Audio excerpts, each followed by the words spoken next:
10 suku Israel Utara. Pada 701, Sanherib menginvasi kerajaan Yehuda bersama sekelompok besar tentara Asyur, mengepung 40 kota dan benteng-bentengnya, menembus pertahanannya, mendeportasikan sekitar 2.000 orang, dan memenjarakan Raja Yahudi di Yerusalem, bagaikan burung dalam sangkar. Yesaya menjalankan tugas tanpa pamrih untuk memperingatkan umatnya akan petaka yang tak terhindarkan ini. Sehingga hampir seluruh negeri menjadi kosong. Dan jika di situ masih tertinggal 1/10 dari mereka, mereka harus sekali lagi ditimpa kebinasaan. Namun, keadaannya akan seperti pohon beringin dan pohon jawi-jawi yang tunggunya tinggal berdiri pada waktu ditebang. Tidaklah sulit bagi pengamat politik yang jeli untuk meramalkan malapetaka ini.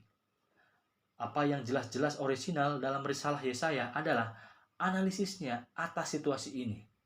Tuhan Musa yang partisan tentu akan mendudukkan Asyur dalam posisi musuh. Tuhan Yesaya memandang Asyur sebagai alatnya. Bukan Sargon II dan Sanherib yang akan mengusir orang Israel ke pengasingan dan meluluhlantakkan negeri, akan tetapi Yahweh lah yang akan menyingkirkan manusia jauh-jauh. Ini adalah sebuah tema yang terus muncul dalam risalah nabi-nabi zaman kapak. Tuhan Israel pada awalnya telah membedakan dirinya dari dewa-dewa pagan dengan cara menampakkan dirinya dalam peristiwa-peristiwa langsung yang konkret, bukan dalam mitologi dan liturgi. Kini, nabi-nabi baru mengajarkan bahwa bencana maupun kemenangan politik menampakkan Tuhan yang menjadi penguasa dan pemilik sejarah. Semua bangsa berada dalam genggamannya. Asyur pada suatu saat akan tiba pada masa keruntuhannya hanya karena para rajanya tidak menyadari bahwa mereka cuma alat di tangan suatu wujud yang lebih besar daripada diri mereka sendiri. Karena Yahweh telah meramalkan kehancuran total Asyur. Sayup-sayup terbit harapan tentang masa depan.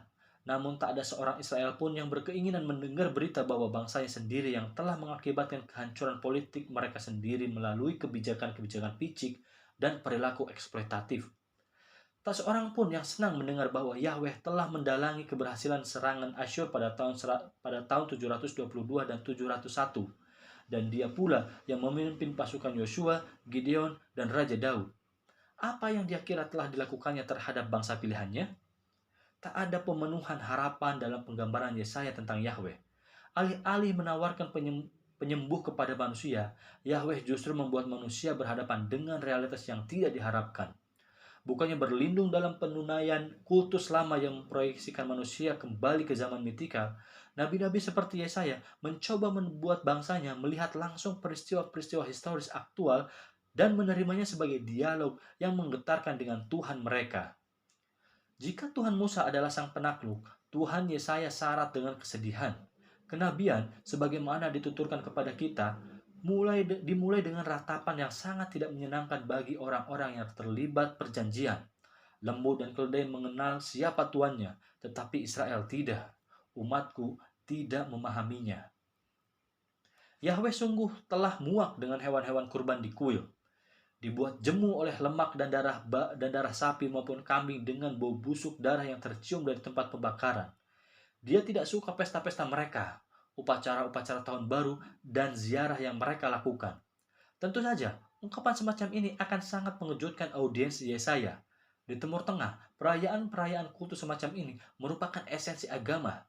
Dewa-dewa pagan sangat bergantung kepada upacara-upacara itu untuk memulihkan energi mereka yang menipis. Gengsi mereka sebagiannya tergantung pada kemegahan kuil-kuil mereka. Kini, Yahweh secara aktual telah mengatakan bahwa hal-hal seperti itu sama sekali tak bermakna. Sebagaimana para guru dan filsuf lain di dunia peradaban, Yesaya merasa bahwa ibadah lahiriah tidaklah memadai. Orang Israel mesti menemukan makna batin agama mereka. Yahweh lebih menghendaki kasih sayang daripada pengorbanan. Bahkan sekalipun kamu berkali-kali berdoa, aku tidak akan mendengarkannya, sebab tanganmu penuh dengan darah. Basuhlah, bersihkanlah dirimu, jauhkanlah perbuatan-perbuatanmu yang jahat dari depan mataku. Berhentilah berbuat jahat, belajarlah berbuat baik. Usahakanlah keadilan, kendalikanlah orang kejam. Belalah hak anak-anak yatim, perjuangkanlah perkara janda-janda. Nabi-nabi telah mendapatkan kewajiban untuk mengasihi sesama. yang akan merupakan ciri khas semua agama besar yang tumbuh di zaman kapak. Semua ideologi baru yang berkembang di dunia peradaban selama periode ini menekankan bahwa tolak ukur autentisitas terletak pada keberhasilan mengintegrasikan pengalaman keagamaan dengan kehidupan sehari-hari. Sudah tak memadai lagi untuk membatasi ibadah kepada kuil dan alam mitos yang ekstratemporal. Setelah beroleh pencerahan, seorang manusia harus segera kembali ke kesibukan dunia dan mempraktikkan kebaikan kepada semua makhluk. Cita-cita sosial para nabi telah implisit dalam kultus terhadap Yahweh sejak di Sinai. Kisah pembebasan telah menekankan bahwa Tuhan berada di pihak yang lemah dan tertindas. Perbedaannya adalah bahwa kini orang-orang Israel sendiri yang berperan menjadi penindas. Pada masa visi kenabian Yesaya, dua orang nabi lainnya telah juga menyebarkan risalah yang sama di kerajaan utara yang tengah dilanda kekacauan. Pertama adalah Amos, yang bukan aristokrat seperti Yesaya, melainkan hanya seorang peternak yang pada mulanya tinggal di Tekoa, sebuah tempat di kerajaan selatan. Sekitar tahun 752, Amos juga telah ditundukkan oleh sebuah perintah yang tiba-tiba mengharuskannya pergi ke kerajaan Israel di utara.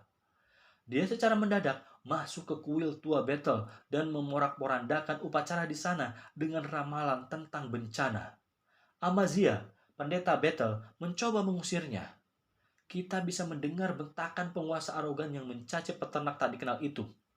Dia menyangka Amos adalah salah seorang penubuat yang suka berkeliling secara berkelompok untuk mencari nafkah dari meramal nasib orang. "Lihat, pergilah," Amazia berkata dengan nada menghina. "Nyahlah ke tanah Yehuda, carilah makananmu di sana. Tetapi jangan lagi bernubuat di Betel, sebab inilah tempat kudus raja, inilah bait suci kerajaan." Tidak bergeming, Amos berdiri tegak dan menjawab dengan tegas bahwa dia tidak termasuk golongan penubuat, tetapi mendapat mandat langsung dari Yahweh. "Aku ini bukan nabi, dan aku ini tidak termasuk golongan nabi, melainkan aku ini seorang peternak dan pemungut buah arah hutan. Tetapi Tuhan mengambil aku dari pekerjaan menggiring domba, dan Tuhan berfirman kepadaku, 'Pergilah bernubuatlah terhadap umatku Israel.'" Jadi, orang-orang Betel tidak ingin mendengar pesan Yahweh? Baiklah, tetapi dia mempunyai ramalan lain buat mereka. Istri-istri mereka akan bergelimang di jalan-jalan dan anak-anak mereka akan ditebas pedang dan mereka sendiri akan mati di pengasingan jauh dari tanah Israel. Kesendirian adalah esensi kenabian. Figur seperti Amos hidup sendirian. Dia telah terputus dari ritme dan tugas-tugas masa lalu. Ini bukanlah sesuatu yang telah dipilihnya, melainkan sesuatu yang terjadi pada dirinya. Tampak seolah-olah dia telah dicerabut dari pola kesadaran yang normal dan tidak bisa lagi melakukan pengendalian diri yang biasa. Dia dipaksa menjalankan misi kenabian, entah dia menginginkannya atau tidak, seperti diungkapkan Amos. "Singa telah mengaum, siapakah yang tidak takut? Tuhan Allah telah berfirman, siapakah yang tidak bernubuat?" Amos belum terserap ke dalam nirvana peniadaan diri seperti Buddha. Sebaliknya, Yahweh telah mengambil tempat egonya dan menggiringnya ke dunia lain.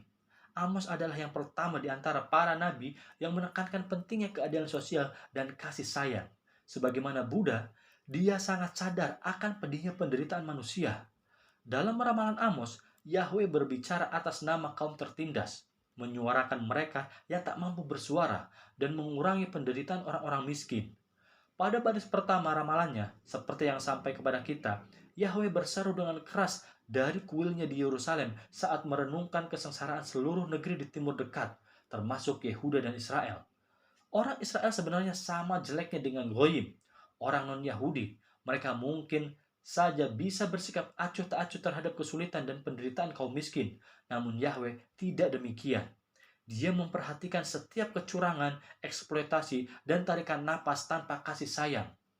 Tuhan telah bersumpah demi kebanggaan Yakub bahwasanya aku tidak akan melupakan untuk seterusnya segala perbuatan kalian.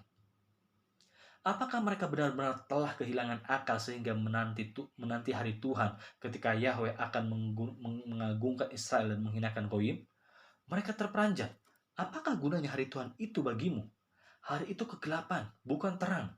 Mereka mengira sebagai umat pilihan Tuhan, Mereka telah salah memahami makna perjanjian, yang berarti tanggung jawab